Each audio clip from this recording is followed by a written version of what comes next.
Hello everyone, this is Liz. Hope you're doing well, no matter which point in time you are at. We are back with another video from Donut Operator, our boy Cody. He has a video of Zombie Cop. I am so sorry. Zombie attacks cop with dirty needle.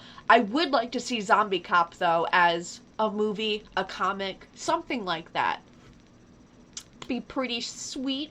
This looks like it's in a sad place, like Portland or Seattle. Yeah. Looks very sad and very dim. So, without further ado, we are going to see how this goes. I just saw that this was released. At the time I'm viewing it, it's 3 hours ago. It might be later for you guys because I most likely will put this out Wednesday.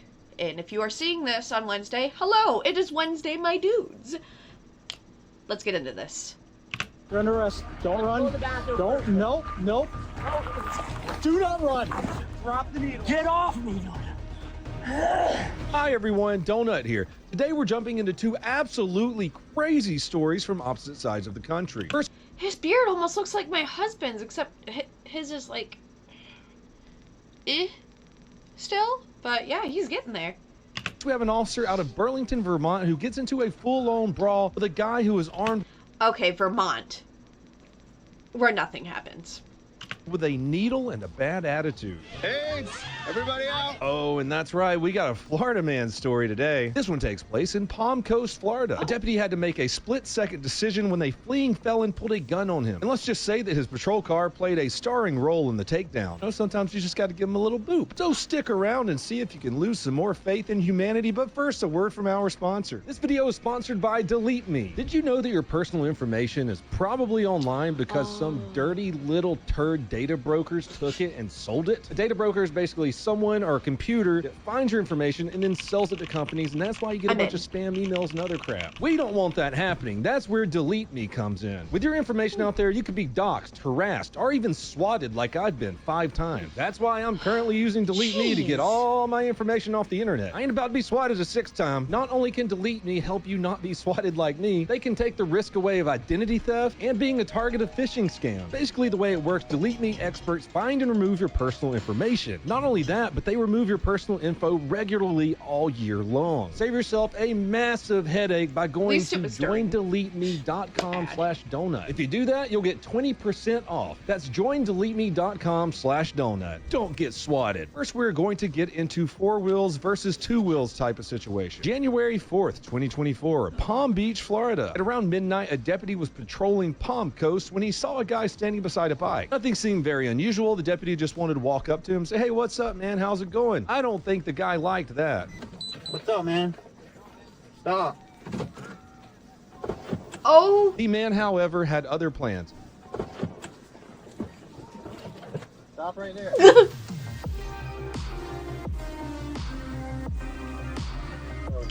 That is amazing. This cop is based.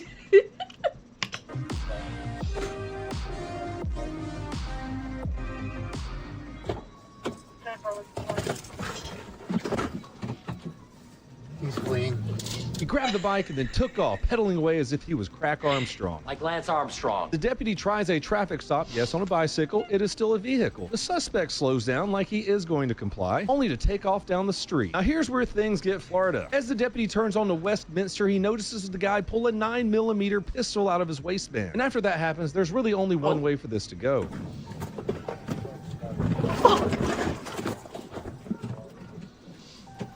Fearing for his life, the deputy does what he has to do in this situation. He uses his patrol vehicle to stop the threat. Don't do mean stuff on a bike. And that deputy really stops the threat to himself and the general public. Problem solved, problem stays solved. This move likely prevented the suspect from firing that weapon at the deputy. Let's be real right here. The alternative was the deputy getting into a firefight with a guy. There's bullets flying all over the neighborhood. Nobody wants that. But a dent on the bumper of a patrol vehicle, I think we can handle that. Backup arrives within seconds, and the deputies secure the scene and put the suspect into custody without further incident. The firearm was recovered along with the holster that the suspect was wearing. Keep in mind, this guy is a convicted felon. He's not supposed to have a gun, let alone pull it out on a cop. He had to be treated at the hospital for an injury to his ankle and was quickly taken to jail. Oh, he's he's alive. Yeah, too bad. While we're on the subject of bikes and police pursuits, let's talk about this video out of New York City where an officer's vehicle lends a suspect the gift of flight. This one took place on University Heights Bridge in New York City. Police spot someone riding a dirt bike illegally. Now that might sound harmless at first, but it's far from it. The NYPD has been cracking down on these riders for good reason. They're not just joyriding. These bikes weave through traffic, blow through red lights, and travel in groups, threatening people and destroying property. I am surprised that has not happened in Detroit yet. I know they already have the races, like, with cars, but it's only a matter of time before, like, dirt bikes and ATVs. And, wow, look at that still frame. You guys know exactly what I'm talking about when there's dozens, sometimes hundreds of these assholes on ATVs and dirt bikes blocking roads and just being assholes. And every time one of them gets hit by a car, people are like, oh, well, why'd the car hit him? I think a semi-truck should f***ing plow through him, to be honest. If you do this stupid shutdown shit, then you suck, and you need to go find your father. Anyways, back to our original story. Instead of pulling over like a reasonable human, this guy decides to just ride into oncoming traffic. As the first unmarked vehicle moves in to stop him, he dodges it. But then he collides head-on with a second car, smashing out the windshield. And if that wasn't enough, he flies over the hood, landing on the third police car behind. Let's pause for a second and think about this. If the camera went right into his booty! It was just a whoop colonoscopy time.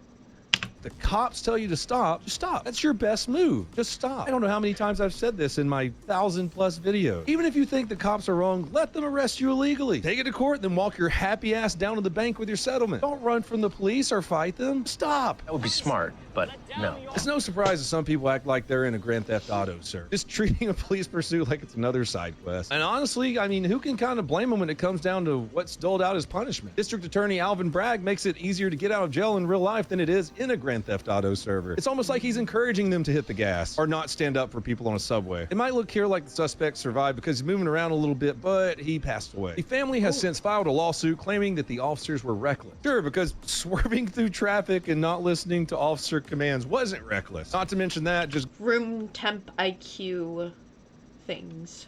Getting on a motorcycle and driving crazy with a bunch of your other hard friends through traffic isn't reckless. But, you know, in clown world and whatnot, whatever. Bad guy's bad. Now let's head to America's Canada for another incident that's been on my mind recently. Burlington, Vermont, July 26, 2024, 1:30 a.m. Here we have our officer on foot patrol during the prime time for late night drunks. Bars are closing, people are heading home, and the atmosphere can get unpredictable. The officer spots a man pacing, shouting at the officer and pounding his chest as he approaches. Now this kind of fatherless behavior should be a wake-up call for anyone watching. The officer really should have created a little distance a little sooner. And to be real, maybe should have been a little bit more reactive to how this guy was acting. Screaming and pounding your chest means I'm gonna f you up. Oh, defend yourself, sir.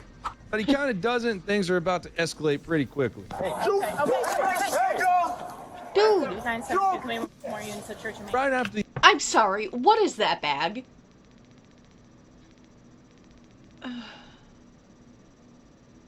That was... It looked like a little side satchel.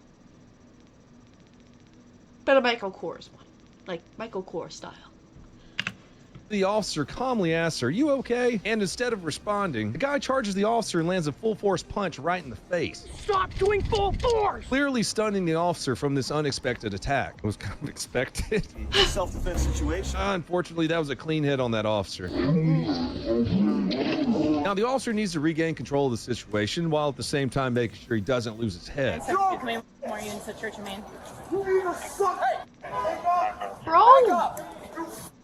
We need more units at Church of Maine. Why? Back up! I'm gonna tase you! Back up! Back up! You can't tase me! Back up! Come here! The officer immediately creates some distance and pulls his taser. All right, we're getting somewhere. The officer gives clear verbal commands for the man to get on the ground. The suspect ignores it, so the officer fires his taser. While both probes go somewhere, the suspect does not go down. Probes probably got called on something, because when the taser doesn't work, the taser doesn't work. Additional officers show up and jump into action right away. They work like a well-oiled machine. Officers grab arms, officers grab legs, and they take them down. Now, the rest of the video is just officers getting them cuffed, doing their jobs, getting this dangerous dude off the streets, while the crowd surrounding them harasses them. They're gonna claim you're a racist. Turns out the suspect had quite the criminal record. A review of Michael Gimenozola's his criminal history revealed he has 3 failures to appear for court proceedings, 6 violations of court orders or conditions with 1 conviction, 6 felony charges with 1 conviction, 9 misdemeanor charges with 5 convictions, and 2 charges for assaultive crimes charges with 1 conviction. Mr. Gimenozola has an extensive history of violence in Vermont and a criminal history out of New York. Mr. Gimenozola was lodged at Northwood Correctional Facility and held without bail. Incidents like this really highlight what's going on with repeat offenders and the criminal justice system being a revolving door of ass. That is frustrating for officers. You know, there's a little good news there. He's being held without bail. I figured they would have just given him a slap on the butt and charged him $100 and he would have been out pounding his chest and fighting more cops. Let's be honest, he'll be out soon though. Probably with an apology. Now for our final video, which is gross. It's disgusting. Getting into a fight with someone who has a hypodermic needle. Burlington, Vermont, December 30th, 2024. Just before noon, Burlington police spot a 34-year-old man who they know has an active arrest warrant. He's hanging around, smelling like burnt fentanyl, minding his own business, but he does have an arrest warrant. The officer approaches him, tells him he's under arrest. Pretty simple enough, right? Yeah. Our suspect takes off running because he probably knows he has an active arrest warrant also. Why does this sound so familiar? Aaron, you're under arrest. Don't run. Don't. Nope. Do not run. Put your hands behind your back. What kind of junky request is that? He's fine being arrested, but he has to go to the bathroom first. Yeah, so you can just go to the toilet and flush all your fent down it. Young man, you better piss your pants. So, of course, the officer goes after him. Let me tell you, this isn't your run-of-the-mill, let's run a block or two chase. This suspect is committed. That tells me this might not have been just fent. Probably a little meth mixed in there as well. Do not run. Put your hands behind your back. Put your hands behind your back. Oh, On the ground. Put your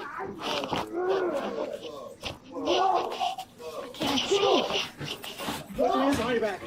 I will. 200 feet shelter in Montgomery, fighting one. oh, that sounds like meth. Dude, I just gotta go take a shit first.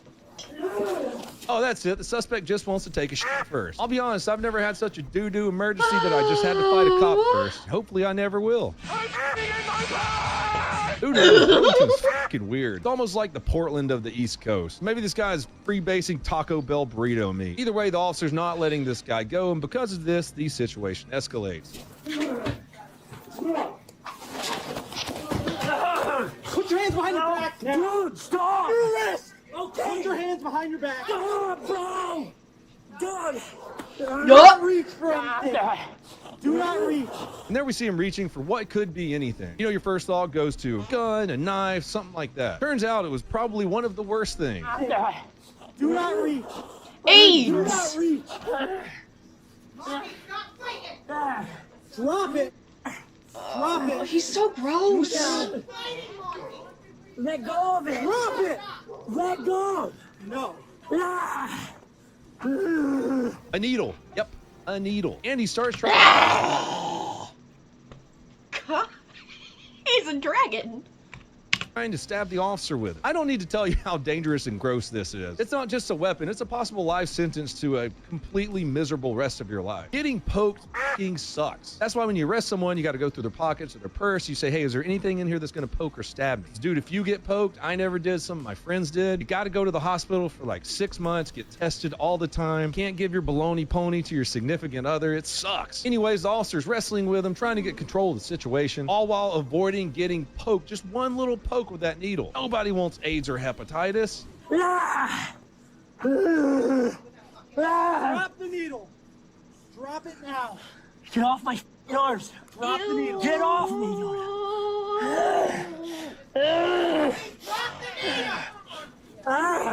My God, I can almost smell the suspect's breath through the screen on that one. Smells like Bigfoot's dick. The officer didn't let that distract him and he stays calm. He manages to wrestle the needle away, thank God, and he gets the suspect on the ground. Backup arrives and together they secure him, but not before the man starts kicking, spitting, and of course, trying to bite them, which can also give you f***ing hepatitis. Do it now.